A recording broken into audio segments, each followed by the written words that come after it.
100 में और इसके अगले भी दो जो टॉपिक्स हैं वहाँ पे बताया हुआ मोड्स एंड प्रिंसिपल्स कि किस तरह से बेसिक प्रिंसिपल क्या होता है कि डिफरेंट सिग्नल्स रिसेप्टर्स के साथ अटैच होते हैं और फिर वो सेल के अंदर डिफरेंट फंक्शंस परफॉर्म करवाते हैं।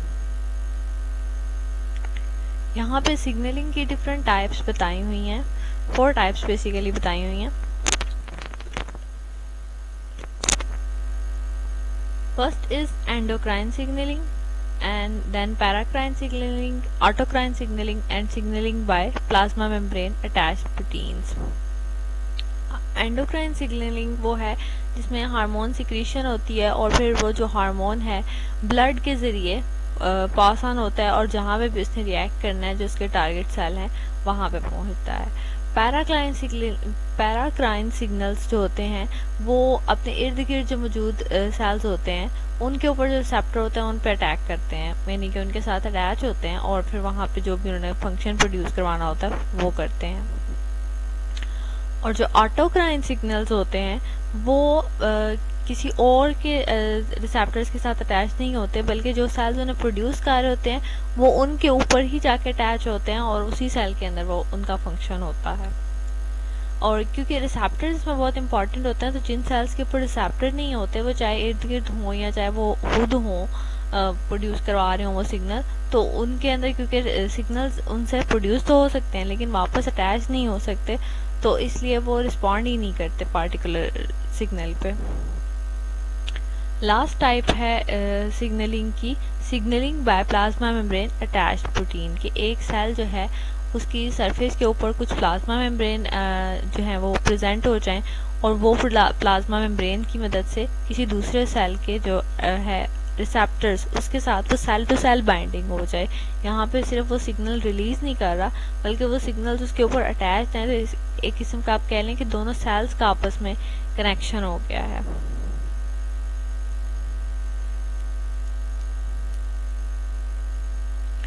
रिसेप्टर कॉम्बिनेशंस जो हैं वो अगर एक ही सिग्नल है तो भी वो डिफरेंट सेल्स के अंदर या एक लाइगेंड है डिफरेंट सेल्स के अंदर वो डिफरेंट परफॉर्म कर रहा होगा function. For example acetyl choline एक सिग्नल है, एक मॉलिक्यूल है जो कि हार्ट सेल्स को की कॉन्ट्रैक्शन कम करवाता है और इसके अलावा उनका रेट ऑफ कंट्रैक्शन भी कम करवा देता है हार्ट सेल में। लेकिन जब ये सेल सलाइवरी ग्लैंड्स में चला जाए तो फिर ये क्या करता है, ये सलाइवरी ग्लैंड की सिक्रीशंस को ज़्यादा कर देता है और अगर ये जो मॉलिक्यूल है एसिटाइलकोलिन ये स्केलेटल मसल्स पे रिएक्ट करता है तो ये उनकी कॉन्ट्रैक्शन इंड्यूस करवाता है। हार्ट मसल्स में ये कॉन्ट्रैक्शन का रेट रिड्यूस करवा रहा था लेकिन स्केलेटल मसल में ये कॉन्ट्रैक्शन इंड्यूस करवा रहा है कि उन्हें फोर्स कर रहा है कि आप कॉन्ट्रैक्ट करो। इस स्लाइड में एक एग्जांपल बताई हुई है एसिटाइलकोलिन के काम करने की स्मूथ मसल सेल्स में, ठीक है। इन तीनों में से नहीं है ये डिफरेंट है, स्मूथ मसल है, ऊपर हार्ट मसल और स्केलेटल मसल का बताया हुआ है और ये स्मूथ मसल का है। एसिटाइलकोलिन जो है जब रिसेप्टर के साथ जाके अटैच होता है तो फिर वहाँ से जो एक्टिविटी जनरेट होती है वो अफेक्ट करती है NO सिंथेटेज एंजाइम को। और NO सिंथेटेज एंजाइम क्या करता है, वो आर्जिनिन की डी अमाइनेशन करवा देता है और आर्जिनिन की डी अमाइनेशन से प्रोड्यूस होता है नाइट्रिक ऑक्साइड। नाइट्रिक ऑक्साइड अब जिस सेल में प्रोड्यूस हुआ है एंडोथेलियल सेल में, अब वो डिफ्यूज कर जाएगा उससे बाहर और डिफ्यूज करके वो जो है स्मूथ मसल्स में जाएगा और स्मूथ मसल्स के जो सेल एंजाइम है ना ग्वानाइल